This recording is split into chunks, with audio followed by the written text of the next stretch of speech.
ప్రకాష్ గారు, బాలయ్య బాబు గారి 66వ పుట్టినరోజు వస్తుంది. సో ఆయన సుదీర్ఘ సినీ యాత్ర గురించి ఏం చెప్తారు? కరెక్ట్గా చెప్పారు. సుదీర్ఘ సినీ యాత్ర 1974లో ఆయన యాక్టర్గా ప్రస్థానం చేశారంటే 52 ఇయర్స్ అయింది. అది కూడా తాతమ్మ కళ సినిమాతోటి వచ్చారు ఆయన.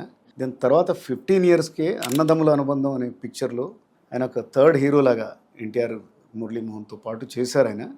జయమాలిని ఆయనకి హీరోయిన్. దెన్ 1977లో వచ్చిన దానవీర శూరకర్ణ సినిమాలో ఎన్టీఆర్ మొత్తం తనే అయి ఉన్న సినిమాలో కూడా ఆయన ఒక అరగంట సేపు కనబడతారేమో, కానీ తన పవర్ఫుల్ పర్ఫార్మెన్స్ తోటి ఆ రోజే పెద్ద ముద్ర వేశారనమాట. ఆ వీరరసం అది అంతా. ఆయన హీరోగా ప్రస్థానం ఎప్పుడు సార్? అంటే ఫుల్ ఫ్లెష్ హీరోగా ఇంకా మొత్తం సినిమా మీదే ఫోకస్ అంటే 1983 నుంచి సాహసమే జీవితం అనే సినిమా వచ్చింది. దాని తర్వాత ఇంకో 2-3 సినిమాలు వచ్చాయి. కానీ 4వ సినిమా మంగమ్మ గారి మనవడు అనే పిక్చర్ సూపర్ డూపర్ హిట్ అయ్యి అది ఆయన్ని స్టార్ చేసిందన్నమాట. అక్కడే ఒక ఒక కాంబినేషన్కి బీజం పడింది.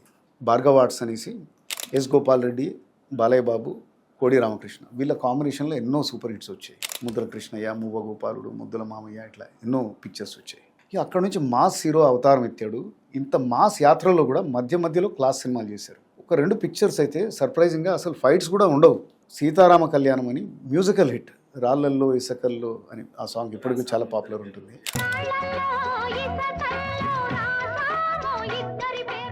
జంధ్యాల గారి డైరెక్షన్లో. దెన్ అట్లాగే నారీ నారీ నడుమ మురారి, చాలా సాఫ్ట్ ఫిల్మ్స్.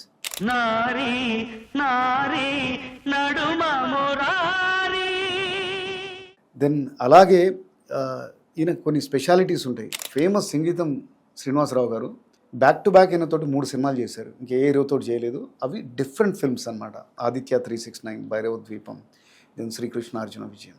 దెన్ అలాగే బి గోపాల్ తోటి కూడా ఆయన ప్రయాణం ఆ మాస్ యాత్ర లారీ డ్రైవర్తో మొదలై రౌడీ ఇన్స్పెక్టర్, దెన్ సమరసింహారెడ్డి ఏదైతే ఇండస్ట్రీ రికార్డ్స్ని తిరగరాసిందో, అంటే ఒక ఎలివేషన్, అంటే ఒక డిఫరెంట్ కైండ్ ఆఫ్ అంటే ఫ్యాక్షన్ సినిమాలకి పెట్టింది పేరు అది. అంటే రౌద్ర రిసం ఇలా కూడా చూపించవచ్చా అని ఆయన బాగా చూపించారు. దాంతో సూపర్ స్టార్ అయిపోయారు అనమాట. దాని తర్వాత వచ్చిన నరసింహనాయుడు, ఇలా వీళ్ళ ప్రయాణం జరిగింది. చాలా ఏళ్ళకి అంటే మధ్యలో ఒక 7-8 ఇయర్స్ సరైన హిట్ పడలేదు. కానీ 2010లో వచ్చిన సింహ సినిమాతోటి ఆయన పునర్వైభవం మళ్ళీ తెచ్చుకున్నారన్నమాట. Amazing picture. ఆ 2 డిఫరెంట్ షేడ్స్ ఆయన పోషించే విధానం, ఆయన ఎలివేషన్స్, ఆయన ఎమోషన్స్ అవి మళ్ళీ బోయపాటి సీను చాలా బాగా క్యాప్చర్ చేశారు. అండ్ బోయపాటి సీనుతోటి కూడా జర్నీ బ్రహ్మాండంగా సాగింది. Legend, then Akhanda. I think Balayya బాబుది ఇప్పుడు గోల్డెన్ ఫేజ్ నడుస్తుంది అనుకుంటాను.